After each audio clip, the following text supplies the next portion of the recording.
أعوذ بالله من الشيطان الرجيم بسم الله الرحمن الرحيم اللهم صل على سيدنا محمد وعلى آل سيدنا محمد وسلم رب اشرح لي صدري ويسر لي أمري واحلل من لساني يفقهوا قولي. السلام علیکم ورحمۃ اللہ وبرکاتہ. الحمدللہ آج پھر ہم جو ہے لاسٹ ویک کا کنٹینیویشن سورہ مسد کو کنٹینیو کریں گے اور انشاءاللہ اللہ تعالی ہمیں اس کو سمجھنے کی اور عمل کرنے کی توفیق عطا فرمائے. انشاءاللہ رضوان بھائی شروع کریں گے. اعوذ باللہ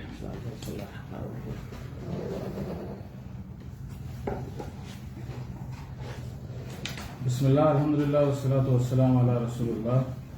رب اشرح لی صدری ویسر لی امری واحلل عقدۃ من لسانی یفقہوا قولی. السلام علیکم ورحمۃ اللہ وبرکاتہ. پچھلے درس میں ہم نے سورہ مسد کی تفسیر کا پہلا حصہ سنا اور آج بھی سورہ مسد کو آگے سمجھنے کی کوشش کریں گے. آج کے سیشن میں سورہ نازل ہونے کے بعد کے واقعات اور جو پچھلے درس میں ہم نے سوالات کیے تھے اس کے کچھ جوابات کی طرف جو ہے جوابات دینے کی کوشش کریں گے. اس سوال کے جواب جاننے کی کوشش کریں گے اور اسی میں جو ہے کچھ سائنٹیفک فیکٹس بھی آ رہے ہیں تو ان کو بھی سمجھنے کی کوشش کریں گے. تو سورہ نازل ہونے کے بعد کے جو واقعات ہے اس میں ابن اسحاق اپنی کتاب محمد صلی اللہ علیہ وسلم کی سیرت میں لکھتے ہیں کہ ام جمیل نے جب سنا کہ رسول اللہ صلی اللہ علیہ وسلم تبت یدا ابی لہب و تب کے ذریعے پیشنگوئی کر رہے ہیں ام جمیل کے بارے میں اور ان کے میاں ابو لہب کے بارے میں، تو وہ ایک پتھر کا موصل لے کر کعبہ کی طرف گئی جہاں رسول اللہ صلی اللہ علیہ وسلم ابو بکر رضی اللہ عنہ کے ساتھ بیٹھے تھے.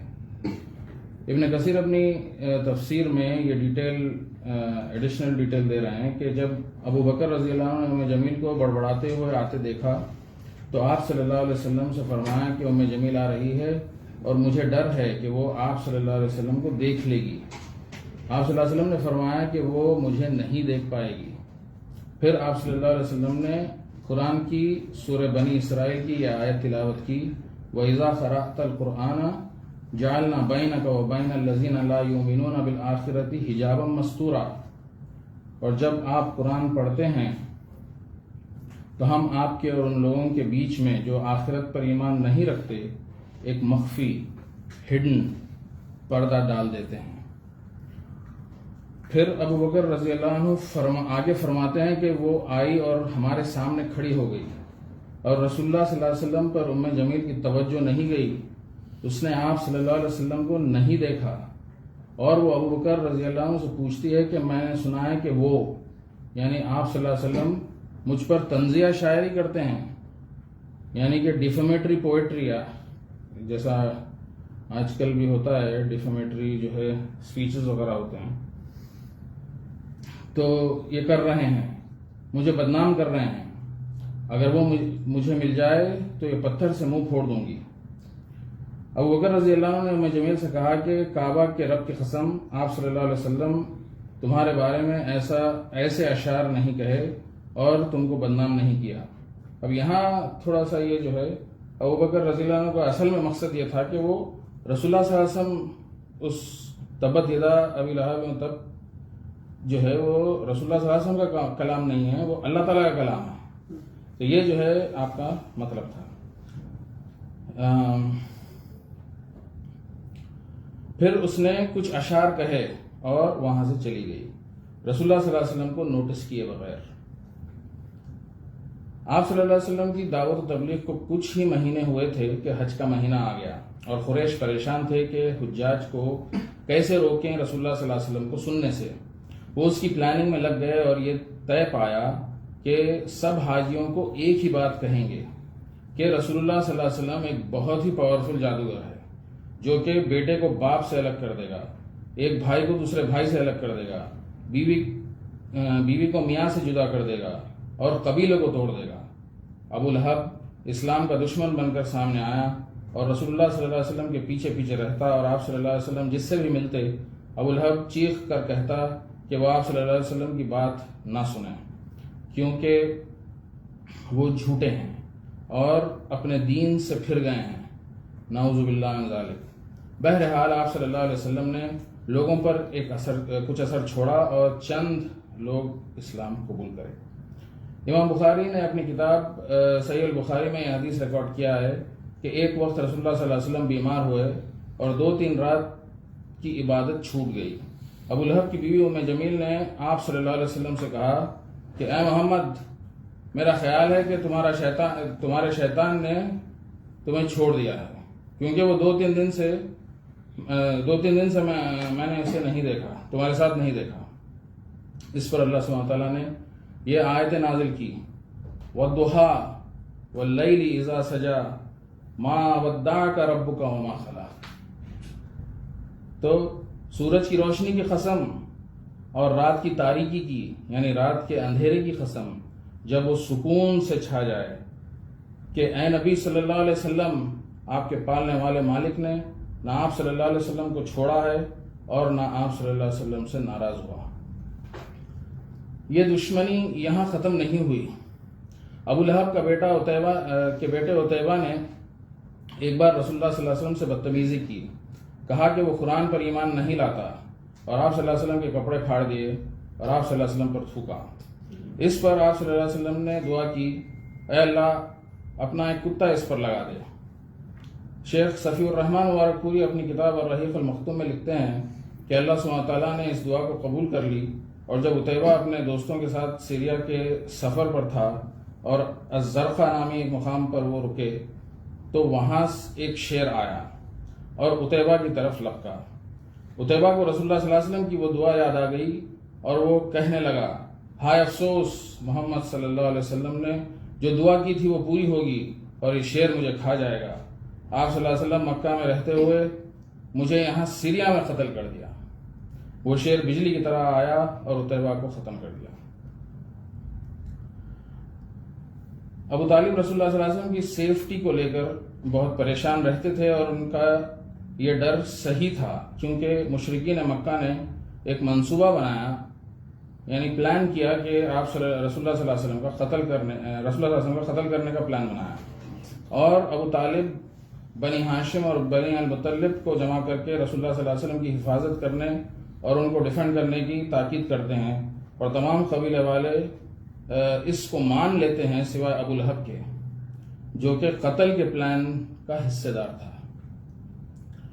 مارٹن لنکس جو اسلام قبول کرنے کے بعد ابو بکر سراج الدین ہو گئے، وہ اپنی کتاب محمد صلی اللہ علیہ وسلم میں لکھتے ہیں کہ جب عمر رضی اللہ عنہ نے اسلام قبول کیا، اس کے بعد مسلمان کھلے عام نماز ادا کرنے لگے۔ عمر رضی اللہ عنہ اور حمزہ رضی اللہ عنہ مسلمانوں کو لے کر کعبہ میں نماز پڑھتے۔ ایسے موقع پر مکہ کے سردار ان لوگوں سے دور رہتے۔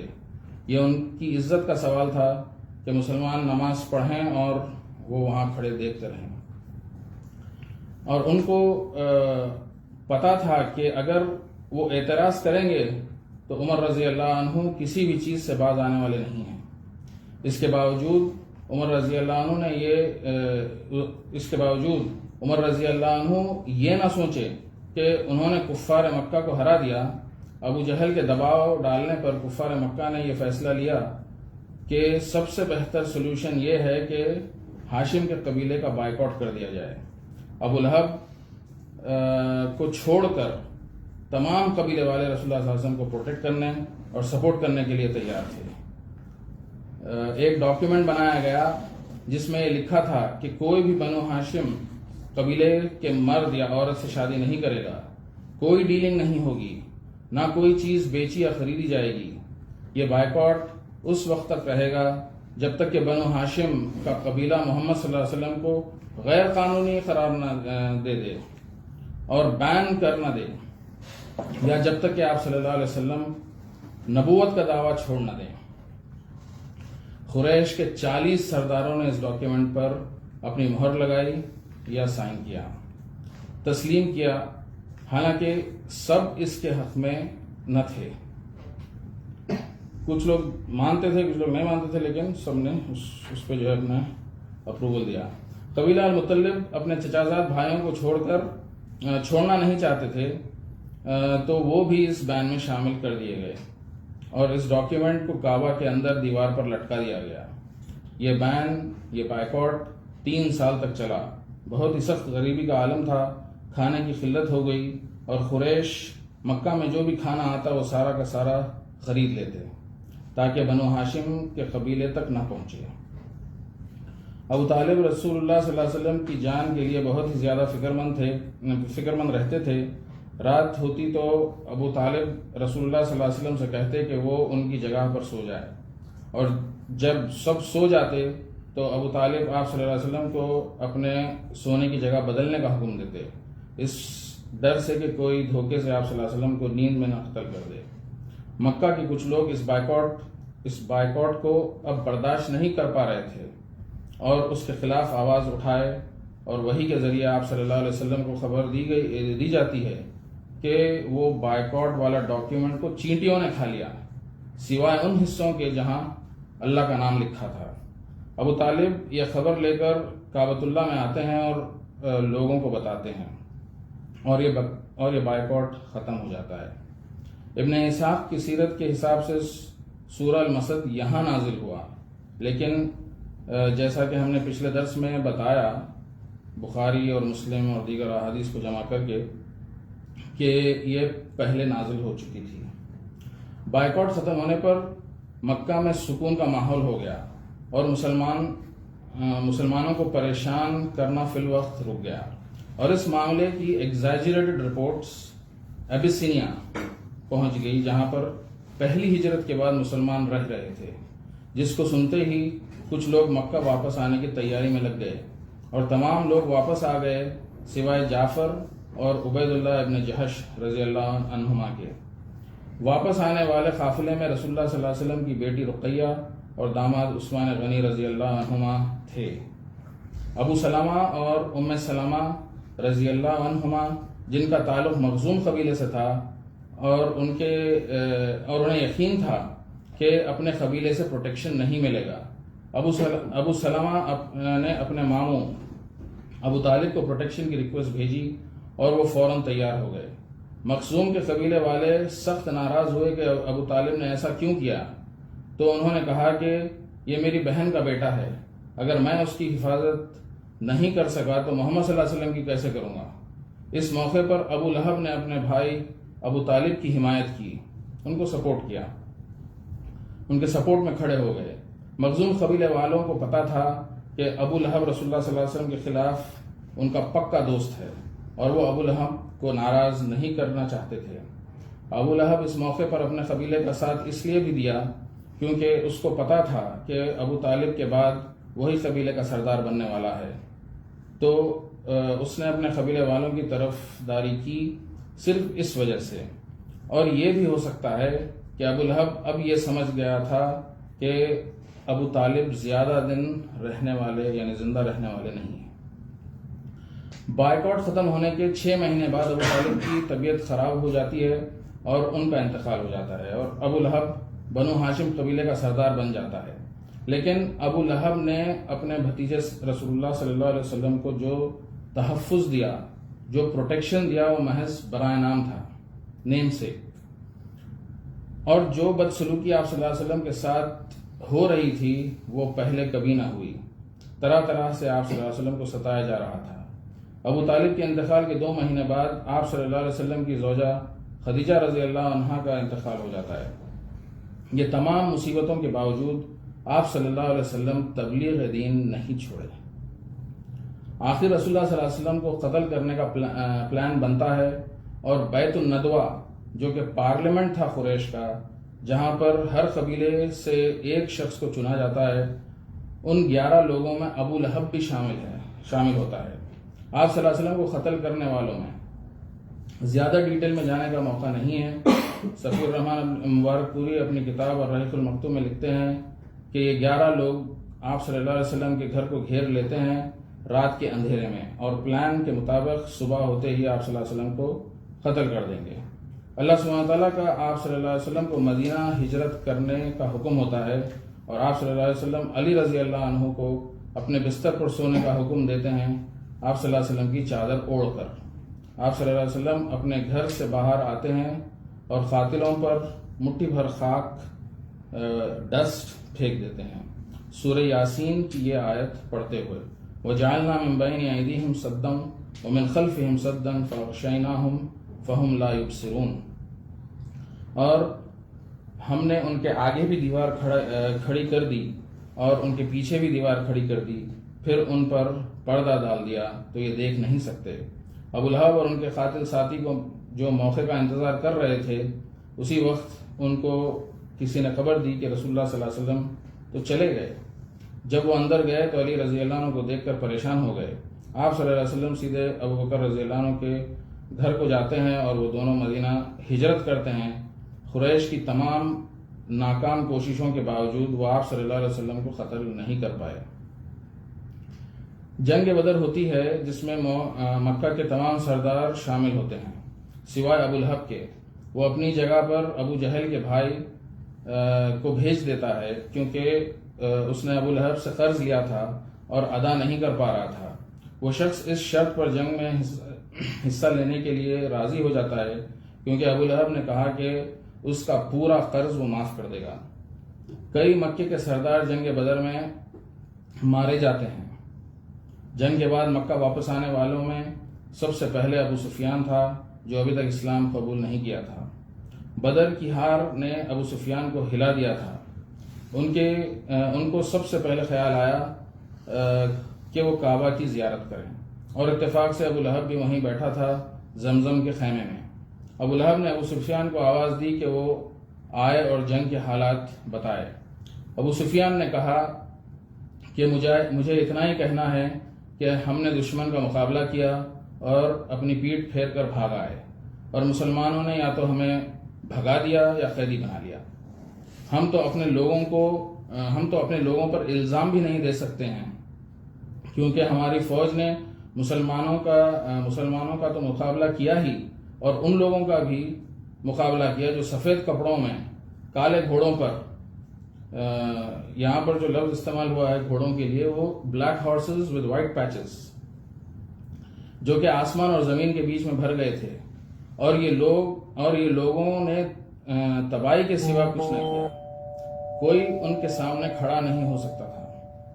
ام فضل رضی اللہ عنہ جو آپ صلی اللہ علیہ وسلم کی چچی اور عباس کی بیوی تھی، وہ بھی اس خیمے کے کونے پر بیٹھی تھی، اور ان کے ساتھ چچا عباس کے غلام ابو رفیع بھی تھے جو تیر بنا رہے تھے۔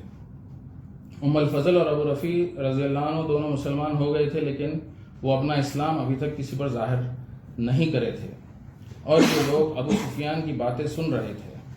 ابو رفیع نے یہ سن کر کہ آپ صلی اللہ علیہ وسلم بدر کی جنگ جیت گئے اور سفید کپڑے والے گھوڑ سواروں کا واقعہ سن کر اپنی خوشی کو نہ روک پائے، اور ان کے منہ سے یہ نکل گیا کہ وہ فرشتے تھے۔ ابو رفیع رضی اللہ عنہ کی یہ خوشی دیکھ کر ابو لہب پر غصہ چھا گیا، اور وہ ابو رفیع کے چہرے پر مکہ مارتے ہوئے زمین پر گرا دیتا ہے۔ ابو رفیع رضی اللہ عنہ اپنے آپ کو بچا نہیں پائے، اور ابو لہب اپنا گھٹنا ان پر رکھ کر ان کو بار بار پیٹتا ہے۔ ام الفضل رضی اللہ عنہ یہ دیکھ کر کہ وہ ابو رفیع رضی اللہ عنہ کو مار دے گا، وہاں پڑے خیمے کی لکڑی کو اٹھا کر ابو لہب کے سر پر پوری طاقت کے ساتھ مار دیتی ہیں۔ اس وار سے ابو لہب کا سر پھٹ جاتا ہے، اور وہ زخم اتنا گہرا تھا کہ وہ 7 دن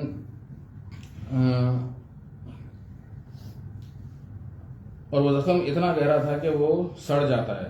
اینٹی بایوٹکس وغیرہ تو اس زمانے میں نہیں تھی، تو ابو لہب کا جسم 1 ہفتے میں پھوڑوں سے بھر جاتا ہے اور وہ مر جاتا ہے۔ ابو لہب کے زخم سے جو بدبو آ رہی تھی اس کی وجہ سے میت کے قریب کوئی نہیں جا رہا تھا۔ اس کے گھر والوں نے مردہ ناش کو سڑتے ہوئے چھوڑ دیا۔ جب 2-3 دن گزر گئے اور بدبو محلے میں پھیل گئی تو پڑوسیوں کے دباؤ میں آ کر ابو لہب کے گھر والوں نے غلاموں کا انتظام کیا اس کی میت کو وہاں سے نکال کر دفنائے۔ مکے کے باہر دور سے میت پر پانی ڈالا گیا اور لمبی لکڑیوں سے قبر میں ڈھکیل دیا گیا اور دور سے پتھر پھینک کر دفن کیا گیا۔ پچھلے درس میں ہم نے یہ حدیث سنی تھی کہ ابو لہب نے رسول اللہ صلی اللہ علیہ وسلم کی پیدائش پر سویبہ کو ہاتھ کے اشارے سے آزاد کیا۔ فتح الباری جو صحیح البخاری کی شرح ہے، امام ابن حجر الاسقلانی اس حدیث کے ایکسپلینیشن میں لکھتے ہیں کہ ابو لہب کے انتقال کے بعد ابن عباس نے ان کو خواب میں بہت ہی برے حال میں دیکھا اور پوچھا کہ آپ کو کیا ملا ہمیں چھوڑ کے جانے کے بعد؟ ابو لہب ان کو جواب دیتا ہے کہ مجھے آرام نہیں ملا سوائے اس کے کہ پیر کے دن عذاب میں کمی ہوتی ہے اور مجھے پانی دیا جاتا ہے۔ پھر انہوں نے انگلیوں کا اشارہ کیا کہ انگوٹھا اور کچھ انگلیوں کے بیچ میں، کیونکہ پیر کے دن آپ صلی اللہ علیہ وسلم پیدا ہوئے اور جب سویبہ نے آپ صلی اللہ علیہ وسلم کی پیدائش کی خوشخبری مجھے دی تو میں نے اپنے ہاتھ کے اشارے سے اس کو آزاد کر دیا تھا، اسی لیے ابو لہب کو عذاب میں یہ راحت مل رہی ہے۔ ابو لہب کی بیوی کے انتقال کب اور کیسے ہوا یہ ہمیں پتہ نہیں۔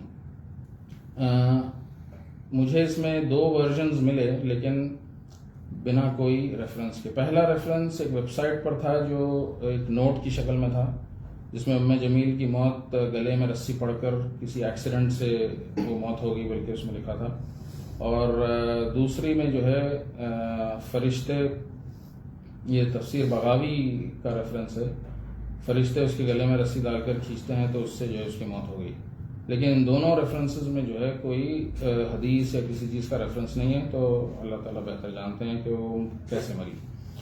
ابو لہب کے بڑے بیٹے عتبہ فتح مکہ کے بعد اسلام قبول کر لیتے ہیں۔ آپ صلی اللہ علیہ وسلم نے خوشی سے ان کا استقبال کیا، ویلکم کیا، اور وہ ایک اچھے مسلمان بن کر زندگی گزارے۔ اور ابو لہب کی بیٹی درہ بھی اسلام قبول کرتی ہیں اور وہ احادیث جمع کرتی ہیں اور لوگوں کو سکھاتی ہیں۔ درہ رضی اللہ عنہ کی ایک حدیث جسے امام احمد اپنی مسند میں جمع کیا ہے کہ ایک شخص نے آپ صلی اللہ علیہ وسلم سے پوچھا کہ انسانوں میں سب سے بہترین کون ہے؟ آپ صلی اللہ علیہ وسلم نے جواب دیا کہ انسانوں میں سب سے بہتر وہ ہے جو سب سے زیادہ علم حاصل کرے، جو سب سے زیادہ اللہ سبحانہ تعالیٰ سے ڈرتا ہو یعنی تقوی والا ہو، جو سب سے زیادہ نیکی کرنے کی دعوت دیتا ہو اور سب سے زیادہ گناہوں سے بچنے کا حکم دیتا ہو، اور جو سب سے زیادہ صلہ رحمی کرتا ہو۔ اس واقعے کی ایک خاص بات نوٹ کرنا یہ ہے کہ یہ جو پیشنگوئی اللہ سبحانہ تعالیٰ نے تبت یدا ابی لہب وتب کی شکل میں کی، اگر ابو لہب اور ام جمیل اسلام قبول کر لیتے تو قرآن غلط ہو جاتا، وہ پیشنگوئی ختم ہو جاتی اور ابو لہب اور ام جمیل کامیاب ہو جاتے، کیونکہ ان کا جھگڑا رسول اللہ صلی اللہ علیہ وسلم سے تھا، تو جسٹ ٹو پروو رسول اللہ صلی اللہ علیہ وسلم رانگ وہ کر سکتے تھے۔ رسول اللہ صلی اللہ علیہ وسلم کی دعوت و تبلیغ کو جھوٹا یا غلط ثابت کرنے کے لیے ابو لہب ایسا کر سکتا تھا، لیکن یہ اس بات کا ثبوت ہے کہ اس چیلنج کے باوجود ابو لہب اسلام قبول نہیں کیا، اسلام کے آنے کے بعد 12 سال تک زندہ رہا اور قرآن کی پیشنگوئی پوری ہوئی۔ یہ قرآن کا چیلنج 10 سال تک ابو لہب اور ام جمیل کے سامنے تھا، اور اس پیریڈ میں ابو لہب کے کئی ساتھی اسلام قبول کرے اور ابو لہب اور اس کی بیوی اس پیشنگوئی کو غلط ثابت نہیں کر پائے۔ یہ اس بات کا ثبوت ہے کہ اللہ سبحانہ تعالیٰ ہمارے رب ہیں، ہمارے پالنے والے مالک ہیں، قرآن سچی ہے اور اللہ کا کلام ہے، رسول اللہ صلی اللہ علیہ وسلم اللہ کے نبی ہیں اور آپ صلی اللہ علیہ وسلم نے قرآن کو ہم تک پہنچا دیا۔ یہ تھا ابو لہب کا سارا واقعہ۔ اللہ سبحانہ تعالیٰ اس واقعے کو ہمارے دلوں میں بسا دے۔ رسول اللہ صلی اللہ علیہ وسلم کی محبت جیسے ہمارے دلوں میں ہونی چاہیے ویسے عزت اور محبت ہمارے دلوں میں بھر دے، اور سنت پر ویسے ہی عمل کرنے والے اللہ تعالیٰ جیسا کہ آپ صلی اللہ علیہ وسلم کی سنتوں پر عمل کرنے کا حق ہے کہنے والے اور سننے والوں کو جو اللہ تعالیٰ یہ دعا قبول فرمائے۔ ہر شخص جو یہ سن رہا ہے اپنے اپنے اعمال کا جائزہ لے اور کوشش کرے کہ جو ہے عمل کریں۔ تو یہ جو ہے قصے کے بعد اب تھوڑا سا جو ہے جو عام طور پہ سوال ہوتا ہے کہ بھئی ہمیں کیا کرنا ہے، تو اس سیکشن میں جو ہے کئی سب ٹاپکس میں نے ڈیوائڈ کی ہیں۔ اس کے اندر جو ہے اب یہ جو دوسرا سیکشن ہے ہمیں کیا کرنا ہے، ہم یہ دیکھیں گے کہ ابو جہل جیسے لوگ ہمارے کام کرنے کی جگہ میں، آفیسز میں، سوسائٹی میں، گھر میں ہو تو پریشر کیسے بنتا ہے اور ہم اس سے کیسے ڈیل کریں گے. تو جو اس میں سب سے پہلا سب سیکشن ہے وہ سائیکولوجیکل پریشر اور سائیکیٹرک ٹریٹمنٹ سے ریلیٹڈ ہے. کچھ چیزیں یہ ٹاپک میں جانے سے پہلے اسلام میں پازیٹیوٹی ہے. اسلام پازیٹیوٹی کی طرف دعوت دیتا ہے. اس کی چھوٹی سی مثالیں یہ ہیں کہ 3 دن تک ہی غم منانے کا جو ہے حکم دیا گیا ہے، اس کے آگے نہیں ہے. Come back to normal. ٹھیک ہے. پھر مایوسی کفر ہے بولے تو مایوس رہنا نہیں ہے. آپ صلی اللہ علیہ وسلم جو ہے کہ احادیث میں یہ پوائنٹس ہیں. پھر دوسرا جو چیز ہم کو یہ سب سیکشنز میں دیکھنا ہے، دا آئیڈیا ان اسپیس ابو لہب آکیپائز could be there in our minds too. We need to get out of that space. If we ourselves are occupying such ideas in space and harming others. تو یہ جو ہے ہم اس کے اندر کرنے کی کوشش کریں. یہ پرابلم مسلمانوں میں آ گئے ہیں اور ٹریٹمنٹ کی ضرورت ہے، کیونکہ معلوم نہیں کہ ہمیں ٹریٹمنٹ کی ضرورت ہے. یعنی بہت سارے لوگوں کو معلوم نہیں ہے کہ جو ہے ان کو ٹریٹمنٹ کی ضرورت ہے. صرف یہ جو ہے معاشرے میں اب اگر کوئی بولے کہ بھائی آپ سائیکیٹرسٹ کو دکھا لیجئے تو وہ بولیں گے بھائی میں پاگل نہیں ہوں. تو یہاں پاگل ہیں آپ بول کے یہ نہیں کہہ رہے ہیں کہ بھائی آپ کا جو ہے دماغی وہ صحیح نہیں ہے، تو آپ کو جو ہے شاید اس کی ضرورت ہے، ڈاکٹر کی ضرورت ہے، کچھ ٹریٹمنٹ کی ضرورت ہے. اس کو جو ہے ہم کو دیکھنا ہے. یہ فیملی میں، خاندان میں، سوسائٹی میں جو ہے اکثر ایسا ہو رہا ہے، لوگوں کو معلوم نہیں ہے. تو اب یہاں پر سائیکولوجیکل پریشر کو 3 میجر حصوں یا کیٹیگریز میں ڈیوائڈ کیا جا سکتا ہے. پہلا حصہ ہم جہاں کام کرتے ہیں وہاں کا پریشر ہوتا ہے. پھر دوسرا حصہ ہمارے گھر سے باہر یعنی خاندان کی وجہ سے یہ پریشر ہوتا ہے. پھر تیسرا حصہ جو ہے گھروں میں ماں باپ اور بچوں کے بیچ کا یہ پریشر. تو پہلا حصہ ہم جہاں کام کرتے ہیں وہاں کا پریشر ہوتا ہے. ورک پریشر کیا ہے ہم نے سنا بھی ہے اور ہم میں سے اکثر نے اسے برداشت بھی کیا ہے اور کر بھی رہے ہیں. اگر یہ ورک پریشر ایک آدھ بار آئے تو کوئی مسئلہ نہیں، لیکن اگر یہ مستقل یا کنٹینیوس ہو تو تکلیف دہ بن جاتا ہے. یہ ورک پریشر کسی بھی وجہ سے ہو سکتا ہے. اگر کام برابر ڈسٹریبیوٹ نہیں ہے تو بھی ہو سکتا ہے. کسی اور تکلیف یا مس مینجمنٹ ہے تو بھی ہو سکتا ہے. غیر اخلاقی ماحول ہے جس میں ہر بات پر جو ہے لوگ ڈانٹتے ہیں وغیرہ، تو اس سے بھی جو ہے یہ بنتا ہے. پھر کچھ لوگوں کو عادت ہوتی ہے کہ وہ میٹنگز میں مذاق اڑاتے ہیں یا بے عزتی کرتے ہیں لوگوں کی. اس سے جو ہے پریشر بنتا ہے. چاہے وہ کمپنی کتنا ہی اچھا کیوں نہ پے کرتی ہو، بعض لوگوں کے اندر جو ہے یہ ایسا ہوتا ہے. تو یہ کمپنیز میں ایسے لوگ ہوتے ہیں جو یہ کام کرتے ہیں. کچھ لوگ اتنے مجبور ہوتے ہیں کہ جیسا کہ بہن کی شادی ہے یا کوئی ایسے چیزوں کی وجہ سے وہ جاب چھوڑ نہیں سکتے، چینج نہیں کر سکتے. تو زیادہ تر دیکھا گیا ہے کہ اونرز یا جو سینئر پوزیشن پر ہوتے ہیں وہ لوگ چاہتے ہیں کہ اپنے امپلائیز یا سبارڈینیٹس کا خون چوس لیں، کیونکہ وہ انہیں سیلری دے رہے ہیں. یہی لوگ ابو لہب کا رول ادا کر رہے ہیں ورک پلیس یا کام کی جگہ پر، جن کی وجہ سے عام انسان کی زندگی پریشر میں آ جاتی ہے اور وہ پریشر اتنا بڑھ جاتا ہے کہ لوگ خودکشی بھی کر لیتے ہیں.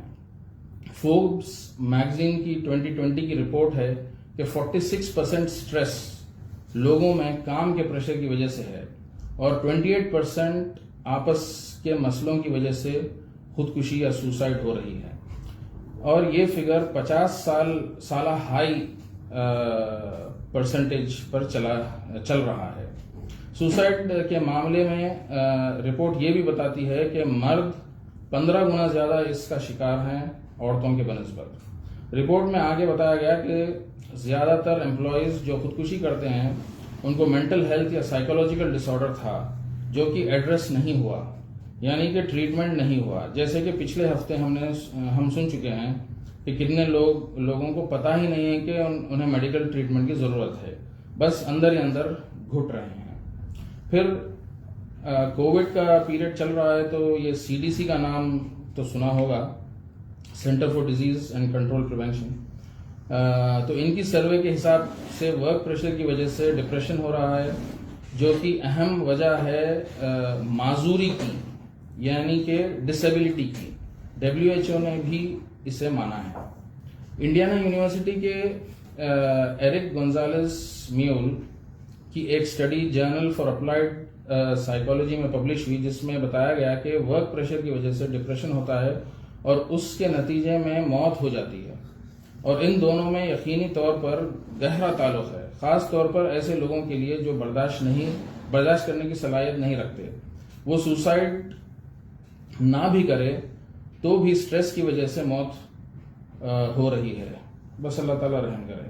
تو یہاں رسول اللہ صلی اللہ علیہ وسلم نے فرمایا کہ قیامت کے قریب اچانک موت کے واقعات سننے میں آئیں گے، تو ایسا محسوس ہوتا ہے کہ شاید یہ سائیکولوجیکل پریشر ہی ہے جس کی وجہ سے اچانک موت کے واقعات سننے میں آ رہے ہیں۔ اچھے خاصے تھے، بیماری تو نہیں تھی، لیکن جو ہے پھر بھی ہارٹ اٹیک آیا اور وہ ختم ہو گئے، تو شاید اندر ہی اندر جو ہے وہ گھٹ رہے تھے، لیکن کبھی کسی سے اپنی کیفیت بتائے نہیں اور جو ہے کوئی اس کا ٹریٹمنٹ کرے نہیں۔ تو اب ایسے مسئلوں کو کیسے حل کیا جائے؟ سب سے پہلے تو قرآن اور حدیث کا علم ہونا چاہیے۔ ہر مسئلے کا حل یقیناً یہاں پر ہے۔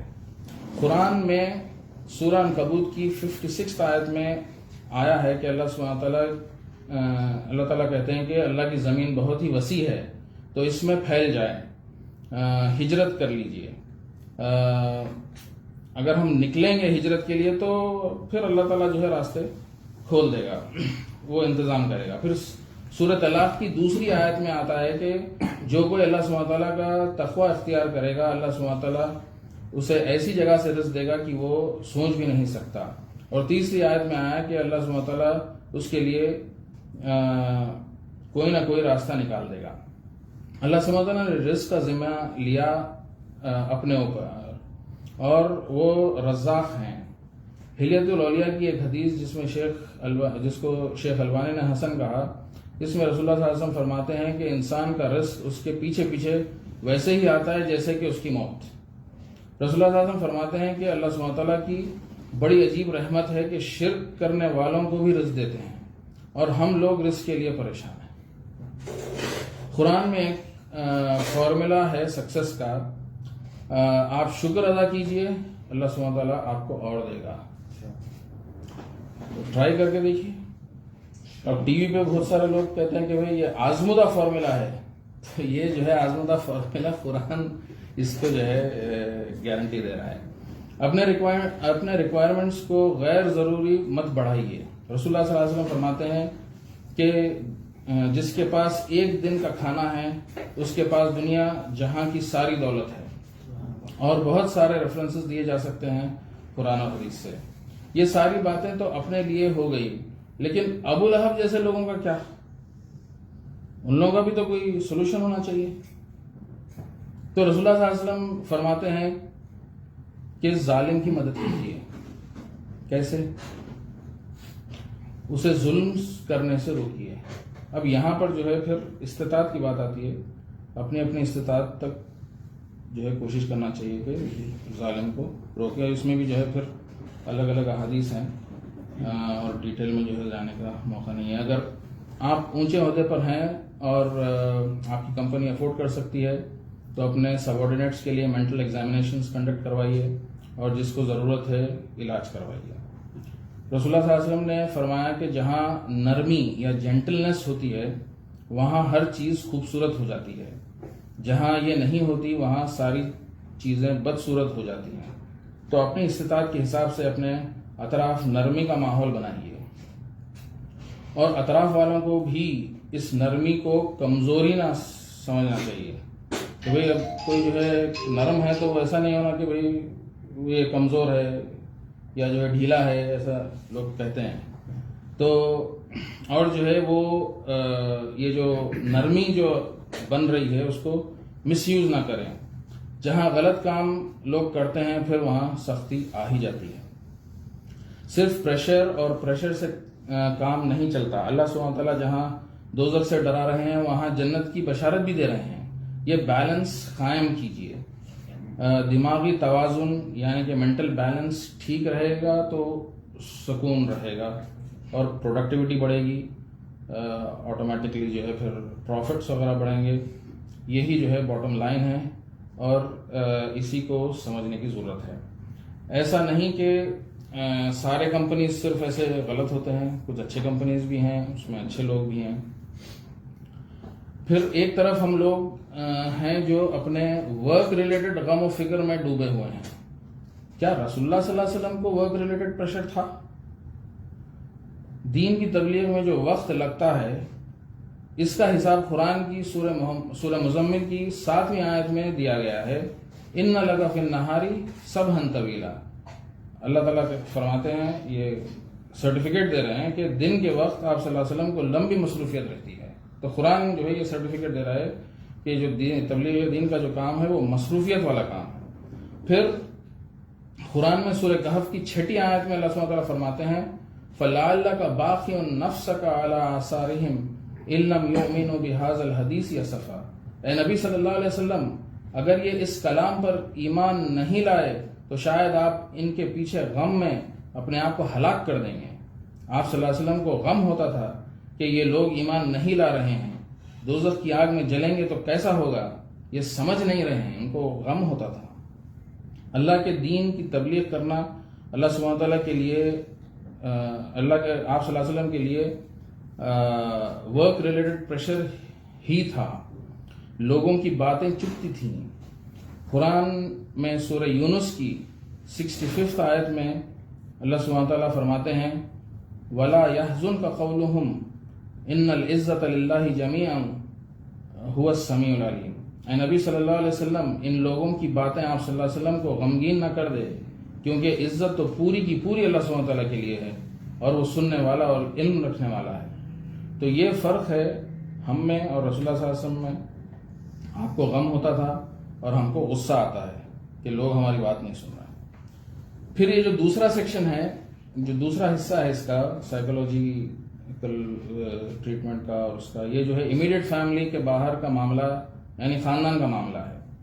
قرآن میں سورہ بقرہ کی 133 آیت میں یعقوب علیہ السلام اپنی موت کے وقت اپنے بچوں کو جمع کر کے پوچھا کہ تم میرے بعد کس کی عبادت کرو گے. یعنی یعقوب علیہ السلام اپنے بچوں سے پوچھ رہے ہیں کہ کیا تمہیں معلوم ہے اپنی فیملی ویلیوز یا ہمارے خاندان کا جو مشن سٹیٹمنٹ ہے, کیا یہ تم کو پتا ہے؟ انہوں نے اپنی زندگی میں بچوں کی تربیت کی, انہیں دین اسلام سکھایا اور مرنے سے پہلے یہ سوال کیا. الحمدللہ ان کا جواب پازیٹیو تھا کہ ہم تو آپ کے الہ کی عبادت کریں گے جو کہ آپ کے باپ دادا کا الہ ہے, ابراہیم کا, اسماعیل کا اور اسحاق علیہ السلام کا. ابراہیم علیہ السلام کی فیملی میں نبوت چلی تو ان کی فیملی کا مشن ایک اللہ کی عبادت کرنا تھا. تو پتہ چلا کہ ایسے خاندان ہوتے ہیں جن کی فیملی کا ایک مشن ہوتا ہے. بزنس فیملیز ہوتے ہیں, یہ اپنے بچوں کو ایسا ٹرین کرتے ہیں کہ ان کے بزنس 1000 سال سے بھی زیادہ چل رہے ہیں اور آج بھی چل رہے ہیں. جو سب سے پرانی کمپنی ہے وہ جاپان میں ہے. ایسے کئی کمپنیز ہیں, تقریباً ویکیپیڈیا پہ آپ کو 20 کمپنیز کی ایک لسٹ ہے جو تقریباً 1000 سال سے بھی زیادہ, یعنی جو سب سے پرانی کمپنی ہے وہ 537 AD میں جو ہے اسٹیبلش ہوئی, وہ آج تک چل رہی ہے. تو ایسی جو ہے یہ کمپنیز ہوتی ہیں. لیکن ایسے فیملیز کیا حال میں ہیں؟ کیا یہ لوگ خوش ہیں؟ تو ایسے خاندانوں پر ایک ریسرچ ہوئی جس کے پاس مشن سٹیٹمنٹس یا ویژن سٹیٹمنٹس ہوتے ہیں. ان لوگوں سے پوچھا گیا کہ کیا آپ لوگوں کے بچے آپ کے اس مشن سٹیٹمنٹ میں سے جو سب سے اہم سٹیٹمنٹ ہے کیا وہ اس کو پہچان سکتے ہیں, اور کیا آپ کے بچے وہ کام کر پائیں گے. سوال و جواب کے بعد یہ پتہ چلا کہ سوائے چھوٹے چھوٹے سٹیٹمنٹس کے جیسے کہ جھوٹ مت بولو یا ہمیشہ سچ بولو, یہی سٹیٹمنٹس یاد رہے اور کچھ بھی نہیں. جو زیادہ کمپلیکیٹڈ سٹیٹمنٹس تھے اور جن سٹیٹمنٹ کی وجہ سے بچوں پر ماں باپ یا فیملی ممبرز پریشر ڈال رہے تھے یا اس کی وجہ سے چیختے یا چلاتے تھے کہ بھئی اس کو فالو کرو، تو وہ ان کو یاد نہیں تھا. تو اس ریسرچ میں ایسے خاندانوں کے بچوں کے دماغ کے سامنے کا حصہ، یعنی یہ پری فرنٹل کورٹیکس کہتے ہیں یہ سامنے والے حصے کو، اس کا ایم آر آئی اسکین کیا گیا. یہ دماغ کا وہ حصہ ہے جو کوگنیٹو فنکشنز کے لیے ذمہ دار ہے، مطلب اپنے آپ کو قابو یا کنٹرول میں رکھنے کے لیے، سمجھداری کے لیے، میموری اور انفارمیشن پروسیسنگ اینڈ اسٹوریج کے لیے، اٹینشن اور فوکس کے لیے، یہ سارے چیزوں کے لیے جو ہے یہ ہے. تو ایسے بچے جو کہ خاندان کے مشن سٹیٹمنٹس اور ویلیوز کی وجہ سے پریشر میں رہے، ان کے دماغ کا یہ حصہ اتنا ڈیولپ نہیں ہوا جو کوگنیٹو فنکشنز کو ابھارنا ہے، وہ نہیں ڈیولپ ہوا. اور دوسری طرف جن بچوں میں خاندانی پریشر یا دباؤ نہیں تھا اور ان کے ماں باپ نے انہیں سوچنے سمجھنے کی طرف ابھارتے رہے، ان کے دماغ اچھے سے ڈیولپ ہوئے اور ان کے اندر بہت کلیئرٹی پائی گئی.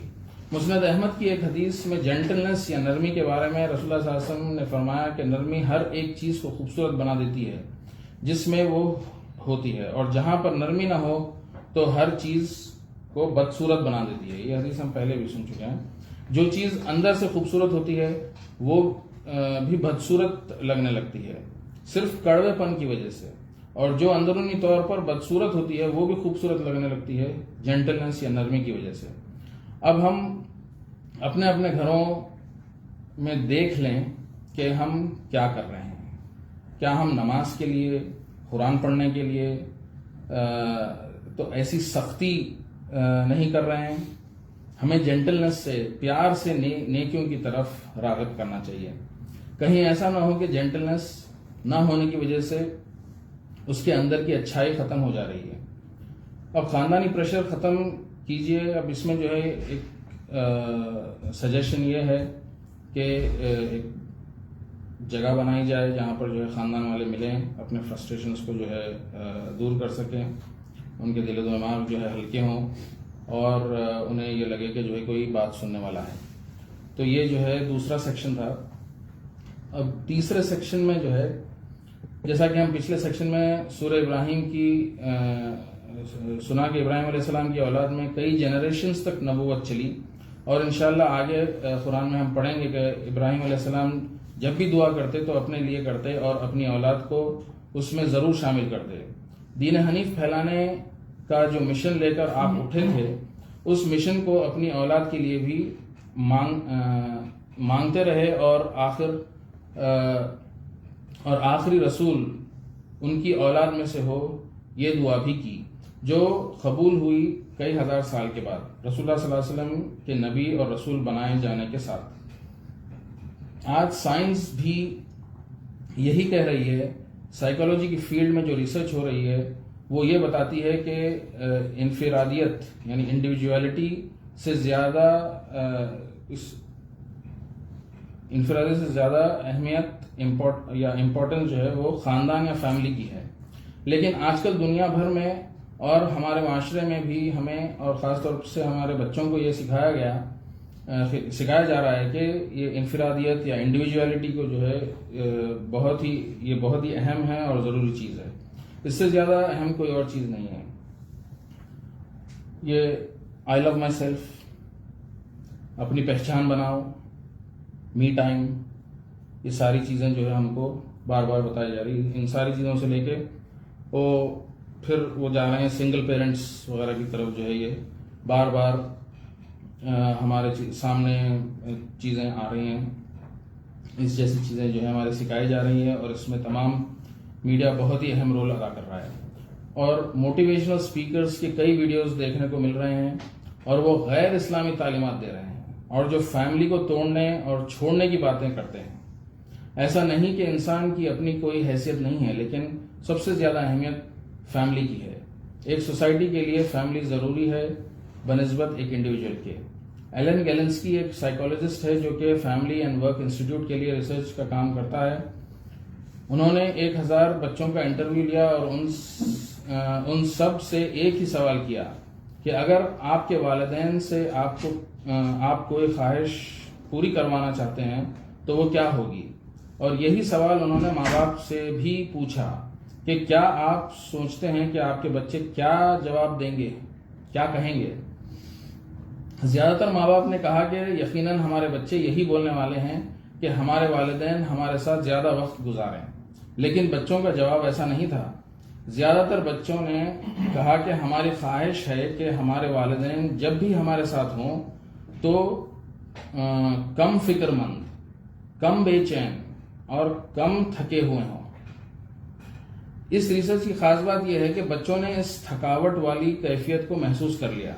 جب بھی انسان تھکا ہوا ہوتا ہے تو اس کا ٹالرنس یا برداشت کرنے کی طاقت کم ہو جاتی ہے اور وہ چڑچڑا ہو جاتا ہے بچوں کی طرف۔ اب یہاں ورک پریشر کی جو بات ہم پہلے سیکشن میں سنیں، اس کا اثر فیملی پر ہو رہا ہے، اور اگر کسی کا دن آفس میں اچھا نہیں گزرا تو یہ مطلب نہیں کہ اسے لائسنس مل گیا کہ وہ اپنا غصہ بچوں پر یا گھر والوں پر نکالے۔ اور جب ماں باپ ریلیکس رہتے ہیں تو فیملی میں بہت ہی اچھے اثرات ہوتے ہیں۔ جو کامیاب ماں باپ ہوتے ہیں وہ غور کرتے ہیں اور انکریج کرتے ہیں، اور جو ناکام ماں باپ ہوتے ہیں وہ بچوں کی کمزوریاں تلاش کرتے ہیں۔ بچے بہت ساری اچھی چیزیں کرتے ہیں اور بہت ساری شرارت والی چیزیں بھی کرتے ہیں، لیکن جو اچھی چیزیں کرتے ہیں وہ ماں باپ سے چھوٹ جاتی ہیں، اور نتیجے کے طور پر انہیں یہ محسوس ہوتا ہے کہ اچھے کام کریں یا نہیں کریں تو اس کا کوئی فائدہ نہیں ہو رہا ہے، تو وہ اپنے رویے میں سخت ہو جاتے ہیں۔ بچے وہی چیز کو کرتے ہیں جس کی وجہ سے انہیں توجہ یا اٹینشن یا تعریف ملتی ہے، اور اگر انہیں اٹینشن یا تعریف نہیں ملی تو وہ چیز یا وہ اچھے کام نہیں کرتے۔ تو یہ ریسرچ میں بتایا گیا ہے کہ اچھے ماں باپ وہ ہوتے ہیں جو بچوں میں اچھائی ڈھونڈتے ہیں اور ان کو انکریج کرتے ہیں، اور بچوں کے جذباتی حالات کے حساب سے معاملہ کرتے ہیں، نہ کہ اپنی طبیعت یا موڈ کے حساب سے۔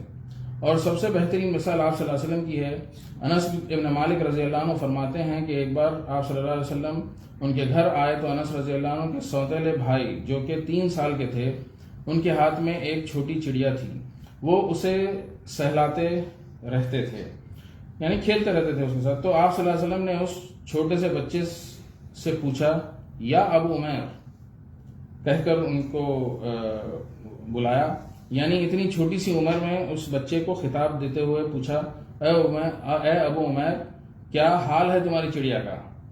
انس رضی اللہ عنہ آگے فرماتے ہیں کہ آپ صلی اللہ علیہ وسلم ہمارے گھر آتے جاتے رہتے تھے، تو ایک بار پھر بعد میں جب آئے تو پوچھا، اے ابو عمیر تمہاری چڑیا کا کیا حال ہے؟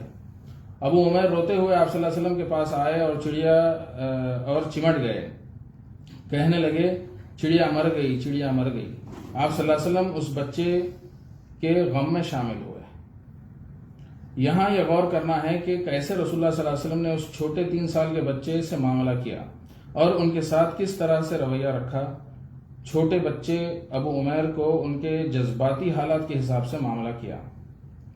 تو ہمیں یہ یاد رکھنا ہے کہ میرا خراب موڈ یا میری پریشانی میری فیملی پر کسی بھی طرح کا اثر نہ کرے۔ اب اچھے ماں باپ وہ ہوتے ہیں جو سوچنے سمجھنے کی صلاحیت کو بچوں میں ابھارتے ہیں اور بڑھاتے ہیں، نہ کہ بچوں پر ایموشنل دباؤ ڈالتے ہیں۔ آج ہر گھر میں عام ہے بچوں کو ایموشنل بلیک میل کرتے ہیں اور یہ سمجھتے ہیں کہ ایسا کرنے سے بچوں کی ہی مدد ہو رہی ہے، لیکن ایسا نہیں ہے۔ صحیح یہ ہے کہ آپ ان کے اندر دین اسلام کی تعلیمات ڈالیے، ان کی نیتوں کو بچپن سے ہی ٹھیک کریے۔ بچوں کو یہ سمجھائیے کہ پڑھنا لکھنا اسلام کا اہم حصہ ہے اور اسلام میں اس کی بڑی اہمیت ہے۔ بچوں کو یہ کہیے کہ سلجھے ہوئے اور سیریس بنو، کیونکہ سمجھ بوجھ دین کا حصہ ہے۔ ہر کام میں بچوں کی نیت کو ٹھیک کریے، بچوں کو کرٹیسائز کم کریے اور صحیح راستہ دکھائیے۔ اس کا یہ مطلب نہیں ہے کہ انہیں شرارت کرنے دیجیے، بس درمیانی راہ اختیار کریے۔ تو عام طور پہ بات یہی ہے کہ ہر چیز میں جو ہے ایک مڈل راستہ جو ہے نکالنا ہے، اور پھر اپنے اندر جھانکیے، کہیں یہاں کوئی ابو لہب تو نہیں بیٹھا ہے، جانے انجانے اس آئیڈیالوجی کو فالو تو نہیں کر رہے ہیں۔ اللہ تعالیٰ مجھے اور آپ کو اور دیگر سننے والوں کو ایسا بننے سے بچائے. مغرب کا تو ٹائم ہو گیا. ایک چھوٹا سا اور سیکشن ہے جو تقریباً 1.5 پیج کا ہے. اگر یہ ختم کر دیں گے تو پھر نیکسٹ ہفتہ جو ہے ادب رسول ہے, اور وہ بھی کافی ڈیٹیل والی ٹاپک ہے. یا نہیں تو جو اس کو یہاں روک کے پھر وہ سیکشن کو ادھر ڈھکیل دیں گے, لیکن یہ پورا بات پوری نہیں ہوگی پھر. تو تھوڑا سا ہوگا میرے خیال سے 5-10 منٹ میں جو ہے یہ ہم ریپ اپ کر دیں گے. تو جو دوسرا سیکشن ہے, فیملی میں جو ابو لہب ٹائپ کے لوگ ہوتے ہیں, کیا ہم ان سے لڑائی کر لیں, ان کی وجہ سے فیملی سے دور ہو جائیں, یا کیا کریں.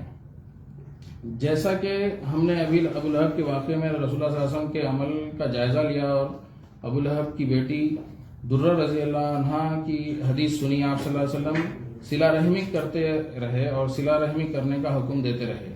یہ چند احادیث ہیں جو صلہ رحمی پر ہیں. بخاری کی ایک حدیث میں رسول اللہ صلی اللہ علیہ وسلم نے فرمایا, رشتہ داری پورا کرنے والا وہ نہیں ہے جو اس رشتہ دار سے حسن سلوک یا رشتہ داری نبھاتا ہے جو اس کے ساتھ رشتہ داری نبھاتے ہیں, بلکہ وہ ہے جو سچے طور پر رشتہ داری کو برقرار رکھتا ہے حالانکہ دوسرے نے رشتہ داری توڑ لی ہو. پھر بخاری کی ایک حدیث میں رسول اللہ صلی اللہ علیہ وسلم نے فرمایا, اللہ نے اپنی مخلوق کو پیدا کیا, پھر جب وہ اسے ختم کر چکا تو رحم اٹھ کر اللہ سبحانہ تعالیٰ کو پکڑ لیا. اللہ سبحانہ تعالیٰ نے فرمایا, کیا بات ہے؟ رحم نے بولا, میں ان لوگوں سے تیری پناہ مانگتا ہوں جو رشتہ داروں کے رشتے توڑتے ہیں. اس پر اللہ سبحانہ تعالیٰ نے فرمایا کہ کیا تو راضی ہو جائے گا اگر میں اس شخص پر احسان کر دوں جو تمہارے ناطے رکھے, اور جو تمہارے ناطے توڑے اس شخص سے میری نعمتیں روک دوں. رحم نے کہا, ہاں میرے رب. پھر اللہ سبحانہ تعالیٰ نے فرمایا کہ یہ تمہارے لیے ہے. ابو ہریرہ رضی اللہ عنہ نے مزید کہا, اگر آپ چاہیں تو سورہ محمد کی آیت پڑھ لیں. اب کیا تم لوگوں سے اس کے سوائے کچھ اور توقع یا ایکسپیکٹیشن کی جا سکتی ہے کہ اگر تم کو حکومت مل جائے تو زمین میں فساد یا ناانصافی پھیلاؤ گے اور خونی رشتے توڑ لو گے؟ تو اس آیت سے جو ہے یہ حدیث کو سپورٹ ملتا ہے. بخاری اور مسلم کی حدیث میں رسول اللہ صلی اللہ علیہ وسلم نے فرمایا, رحم جس سے تمام رشتہ داریاں نکلتی ہیں عرش سے لٹک رہا ہے اور کہتا ہے کہ جس کسی نے مجھ سے اچھا تعلق رکھا تو اللہ سبحانہ تعالیٰ اس سے اچھا تعلق قائم کرے گا, اور جس کسی نے مجھ سے اپنا تعلق توڑ لیا وہ اللہ سبحانہ تعالیٰ بھی اس سے تعلق توڑ لے گا. بخاری اور مسلم اور ابو داؤد کی ایک اور حدیث میں رسول اللہ صلی اللہ علیہ وسلم نے فرمایا, جو رشتہ داری توڑ لیتا ہے, رشتوں کو قائم نہیں رکھتا, وہ جنت میں نہیں جائے گا. بخاری کی ایک حدیث میں آپ صلی اللہ علیہ وسلم نے فرمایا کہ جو شخص یہ چاہتا ہے کہ اس کو زیادہ مال دیا جائے اور اس کی عمر لمبی ہو تو اسے چاہیے کہ اپنے رشتہ داروں کے ساتھ اچھا سلوک کرے. بخاری اور مسلم کی ایک حدیث میں آپ صلی اللہ علیہ وسلم نے کھلے عام کہا کہ چچا ابو طالب اور ان کی فیملی میرے ولی, میرے دوست, میرے سپورٹرز نہیں ہیں. میرا سپورٹر تو اللہ سبحانہ تعالیٰ ہے اور وہ لوگ ہیں جو مجھ پر ایمان لائے, لیکن وہ میرے خاندان سے ہیں, لیکن وہ خاندان سے میری رشتہ داری ہے جس سے میں اچھا تعلق رکھوں گا. ترمذی کی ایک حدیث کا مفہوم ہے کہ رسول اللہ صلی اللہ علیہ وسلم نے فرمایا کہ ایک غریب کی مدد کرو گے تو صدقہ ہے, اور اگر ایک رشتہ دار کی مدد کرو گے تو صدقہ بھی ہے اور رشتہ داری کا تعلق قائم کرنے کا ثواب بھی ہے. قرآن و حدیث میں حکم آیا ہے کہ اپنے وعدوں کو اور اپنے قسموں کو پورا کرو. ابو داؤد کی ایک حدیث میں رسول اللہ صلی اللہ علیہ وسلم نے فرمایا کہ اگر کوئی اللہ سبحانہ تعالیٰ سے نافرمانی کرنے کی قسم کھاتا ہے تو وہ قسم جائز نہیں, اور اگر کوئی رشتہ داری توڑنے کی قسم کھاتا ہے تو وہ قسم جائز نہیں. اس کا مطلب یہ ہے کہ یہ دونوں قسموں کو پورا کرنے کی ضرورت نہیں ہے. امام بخاری کی کتاب ادب المفرد کی حدیث ہے کہ 2 کام ایسے ہیں کہ جس کا عذاب دنیا اور آخرت دونوں میں ملتا ہے. ایک ہے کسی پر ظلم کرنا اور دوسرا ہے رشتہ داری توڑنا. مسلم کی ایک حدیث میں رسول اللہ صلی اللہ علیہ وسلم نے فرمایا کہ بندے کی دعا قبول ہوتی ہے اگر وہ رشتے توڑنے کی دعا نہ کرے اور بے صبرا نہ ہو. بخاری کی ایک حدیث میں حاکم بن حزم نے رسول اللہ صلی اللہ علیہ وسلم سے سوال کیا کہ میں اسلام قبول کرنے سے پہلے نیک کام کرتا تھا، جیسے صدقہ دینا، غلاموں کو آزاد کرنا اور رشتہ داروں سے اچھا سلوک کرنا، کیا مسلمان ہونے سے پہلے کہ یہ اعمال کا کوئی اجر مجھے ملے گا؟ تو آپ صلی اللہ علیہ وسلم نے فرمایا کہ یہ نیک عمل کی وجہ سے ہی تو اسلام قبول کر پایا ہے۔ صحابہ رضی اللہ عنہ کی ہدایت۔ ابن عمر رضی اللہ عنہ فرماتے ہیں کہ اگر کوئی اللہ سبحانہ وتعالیٰ سے ڈرتا ہے، یعنی کہ وہ تقوی اختیار کرے، رشتہ داریاں نبھاتا رہے، تو اس کی عمر لمبی ہو جاتی ہے، اس کی مال و دولت بڑھ جاتی ہے اور اس کے لوگ اس سے محبت کرتے ہیں۔ ابن عباس رضی اللہ عنہ فرماتے ہیں کہ اپنے شجرے کا، یعنی اپنے رشتہ داریوں کا ریکارڈ رکھو تاکہ رشتہ داریاں قائم رکھ سکو۔ وہ اپنے رشتہ داروں کو دور نہیں کرے گا جبکہ وہ قریبی رشتہ دار ہوں، حالانکہ وہ دور ہی کیوں نہ رہتے ہوں۔ وہ اپنے رشتہ داروں کو قریب بھی نہیں سمجھے گا جبکہ وہ دور کے رشتہ دار ہوں، حالانکہ وہ قریب میں ہی کیوں نہ رہتے ہوں۔ ہر قسم کا رشتہ قیامت کے دن انسان کے سامنے لایا جائے گا اور وہ اس شخص کے حق میں گواہی دے گا کہ اس نے رشتہ رکھا تھا، اگر واقعی میں اس نے جو ہے وہ رشتہ، تو جو قیامت کے دن جو ہے ہر رشتہ جو ہے وہ لایا جائے گا آپ کے سامنے اور وہ رشتہ گواہی دے گا کہ اس نے یہ رشتہ داری مجھ سے قائم رکھی تھی، اور اگر وہ حقیقت میں اس نے کیا ہے تو وہ اس کے حق میں گواہی دے گا، اور اس شخص کے خلاف گواہی دے گا اگر وہ رشتہ داری قائم نہیں رکھی تھی۔ تو یہاں ختم ہوا۔ آخر دعوانا الحمدللہ رب العالمین۔ ربنا آتنا فی الدنیا حسنۃ وفی الآخرۃ حسنۃ وقنا عذاب النار۔ ربنا لا تزغ قلوبنا بعد إذ هديتنا وهب لنا من لدنك رحمة إنك أنت الوهاب۔ رب اغفر لي ولوالدي وللمؤمنين يوم يقوم الحساب۔ سبحان ربك رب العزة عما يصفون وسلام على المرسلين الحمد لله رب العالمين۔